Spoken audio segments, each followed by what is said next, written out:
My grandmother's old sewing machine was a heavy, mechanical beast. When she passed, I brought it to my city apartment as a decoration, a piece of her. Last month, for the first time, I decided to try it. I threaded the needle, following a diagram in the dusty manual. The first stitch was a clumsy line on scrap fabric. The machine growled, a low mechanical sound, but it worked. I started a simple project, a pillow cover. As I worked, I noticed something. The machine seemed to learn. My crooked seams gradually straightened, as if the machine was guiding the fabric under the needle. The pedal responded more smoothly. I thought I was just getting better. Then, I left a half-finished patch on the machine overnight. In the morning, I found the work completed. The stitches were perfect, impossibly small and even. But the pattern wasn't mine. I'd been sewing simple squares.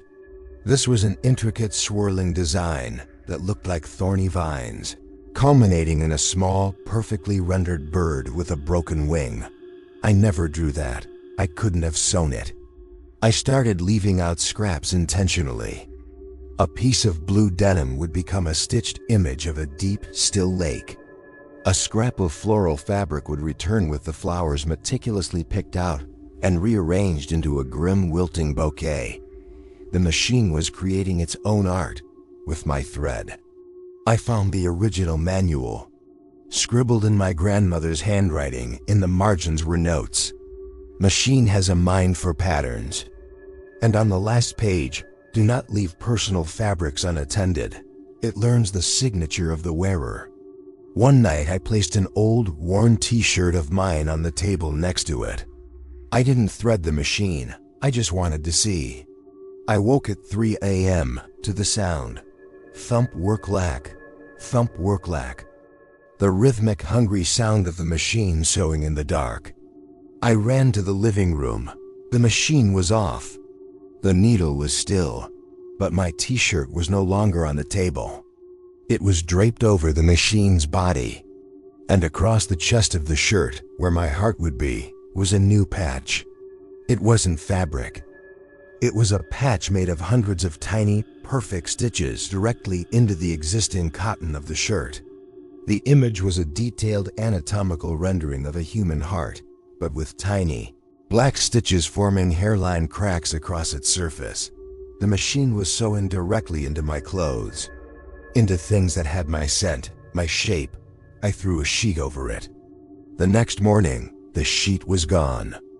In its place, on the sewing table, was a long, thin ribbon of stitched-together fabric.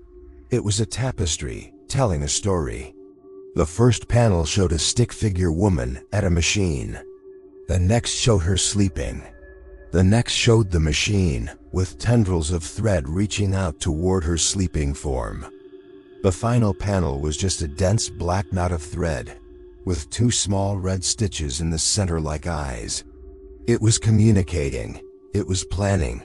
I decided to get rid of it. I couldn't just throw it out. It felt too aware. I called a specialty removal service for heavy items. 2 men came. As they tilted the machine to get it onto their dolly, a drawer I never knew existed slid open from its side. It was filled with spools of thread, but not ordinary thread. This thread was varying shades of beige, pink, brown, human hair colors. And one spool held a glossy dark thread that looked unmistakably like my own hair. Clippings from my bathroom trash, collected and spun. The men saw it. One laughed nervously. Weird hobby. They took it away. Relief washed over me. For 2 days, my apartment was silent. On the 3rd day, I found the first thread. A single long strand of my own dark hair, tied in a perfect bow around the knob of my kitchen cabinet. Then another, tying 2 books together on my shelf. They were leading me. The threads formed a trail, through my apartment, to the door of my walk-in closet. The door was slightly ajar. From inside I heard it, the faint, familiar, hungry sound. Thump work lack. I pushed the door open. There, in the center of the closet floor, sat the sewing machine. It was threaded with a thick red cord that looked disturbingly like artery. The cord ran from the machine across the floor and was sewn, not pinned, but sewn directly into the fabric of my favorite winter coat, which hung from a hook. The machine was off. On its small metal work surface lay a final creation. It was a mask. A fabric mask shaped to my face, made from pieces of my own clothing. The sleeve of that t-shirt, the hem of an old dress. The stitches were flawless. Inside the mask, where the eyes would be, were two small polished buttons that looked like bone. And pinned to it with a needle was a tag, cut from the manual. It was my grandmother's handwriting. It just wants to make you something to wear. Something that fits perfectly. Something you'll never take off. The light in the closet flickered. The machine's foot pedal depressed on its own, just a fraction. A low waiting hum filled the room. It didn't come back. It never left. It just moved to a darker, quieter room to work. And it's almost finished with its masterpiece. A new skin, stitched from the old me. All I have to do is try it on. The fitting, I know, will be perfect.